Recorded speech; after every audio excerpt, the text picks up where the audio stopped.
derrière le terme Muay peut en fait se cacher deux pratiques martiales thaïlandaises distinctes, le Muay Boran et le Muay Thai. Le Muay Boran, qui est la plus ancienne des deux pratiques, est un art martial. A l'inverse, le Muay Thai, plus connu sous le nom de boxe thaï, est un sport de combat. Cette discipline, si elle est connue pour être une pratique particulièrement violente, possède aussi un aspect spirituel très fort. Commençons par regarder les noms des deux disciplines.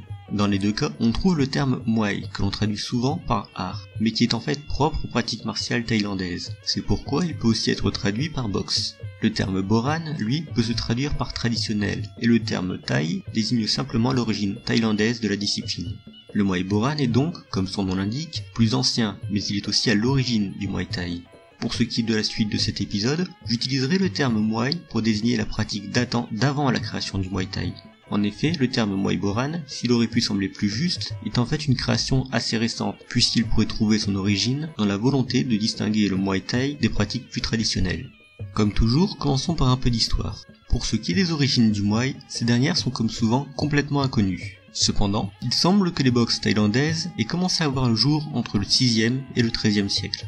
Ces dernières auraient très tôt été liées au bouddhisme et l'on avance souvent qu'elles étaient pratiquées près des lieux de culte. Cependant, le Muay n'émergea pas comme une pratique unie, mais se développa de manière indépendante dans les nombreux villages plus ou moins isolés du sud-est asiatique, dans les régions de l'actuel Cambodge, de la Birmanie et de la Thaïlande.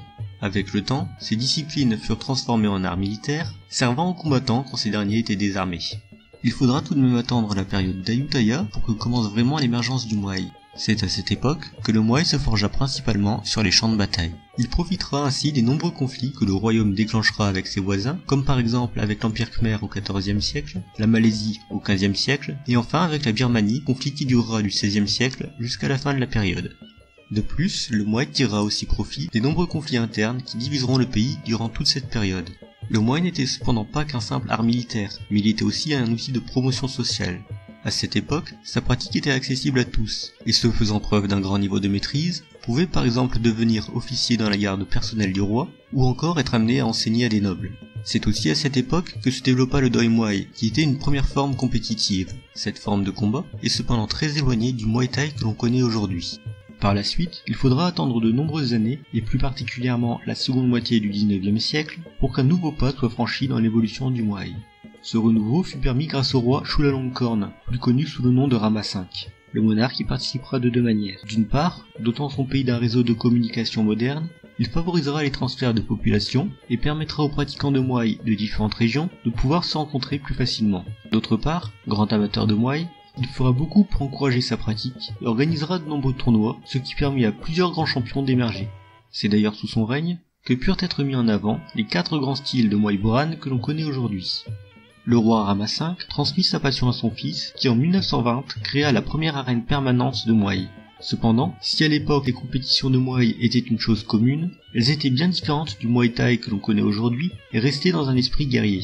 Il n'y avait pas de catégorie de poids, de protection, de coups interdits, et il n'était pas rare que les tournois occasionnent des blessures graves, voire des morts. C'est d'ailleurs à cause de cela que sera créé le Muay Thai.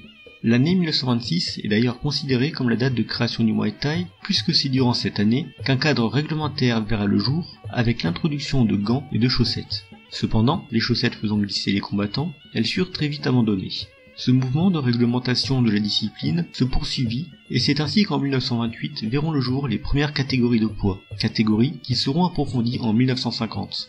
Le Muay Thai émergea peu à peu comme un sport de combat indépendant, des pratiques plus traditionnelles et guerrières prenant alors le nom de Muay Boran. Fait intéressant, l'exportation du Muay Thai se fera d'abord au Japon, dans les années 1960, où sa pratique sera intégrée au kickboxing. C'est ceci qui provoquera parfois la confusion entre les deux sports de combat lors de l'arrivée du Muay Thai en Occident dans les années 70. Alors aujourd'hui, quelle différence existe-t-il entre Muay Thai et Muay Boran ? Il serait long et fastidieux de faire une liste exhaustive de toutes ces différences, d'autant plus que le Muay Boran est composé de plusieurs styles, ces derniers étant eux-mêmes très différents les uns des autres. On peut tout de même relever quelques grandes différences. Tout d'abord, on admet généralement que les techniques du Muay Thai, bien qu'efficaces, sont souvent moins poussées et nécessitent moins de temps d'apprentissage que celles du Muay Boran. Un autre point qui lui est plus étonnant est que selon les styles de Muay Boran, on trouve parfois plus de coups sautés que dans son pendant sportif. C'est une chose étonnante car en général, les coups sautés sont assez anecdotiques dans les arts martiaux se voulant efficaces en combat. Une autre différence majeure est qu'en Muay Thai, on utilise 8 armes du corps, c'est-à-dire que l'on frappe avec 8 zones différentes alors qu'on en utilise 9 en Muay Boran. Une autre différence entre Muay Thai et Muay Boran vient des postures. En Muay Thai, on utilise des postures plutôt hautes, permettant d'être mobile, alors qu'à l'inverse, en Muay Boran, les postures sont plutôt basses, permettant ainsi une meilleure stabilité et une meilleure puissance de frappe. Enfin, une dernière différence vient du fait que si le Muay Thai est généralement considéré comme une pratique assez unie, le Muay Boran, lui, est divisé en de nombreux styles très caractéristiques. Justement, attardons-nous un petit peu sur les grands styles du Muay Boran. S'il existe plusieurs styles de Muay Boran, on en trouve tout de même 4 principaux qui sont ceux dont on a parlé plus tôt dans cette vidéo. A noter que si ces 4 grands styles sont réputés comme étant ceux les plus accessibles au grand public, exception faite du premier, il est très difficile de trouver des informations dessus.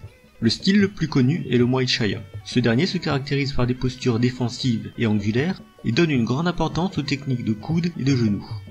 Le Muay Kohat, lui, est un style réputé assez dur, qui à l'inverse d'autres arts martiaux, donne une grande importance au travail en force. Style particulièrement éprouvant, il demande aux pratiquants d'effectuer de nombreux exercices d'endurcissement. Le Muay Lopburi est à l'inverse un style plus subtil, qui met l'accent sur un travail stratégique, basé sur des feintes. Ceci rend la discipline à la fois très riche, mais aussi beaucoup plus complexe et technique.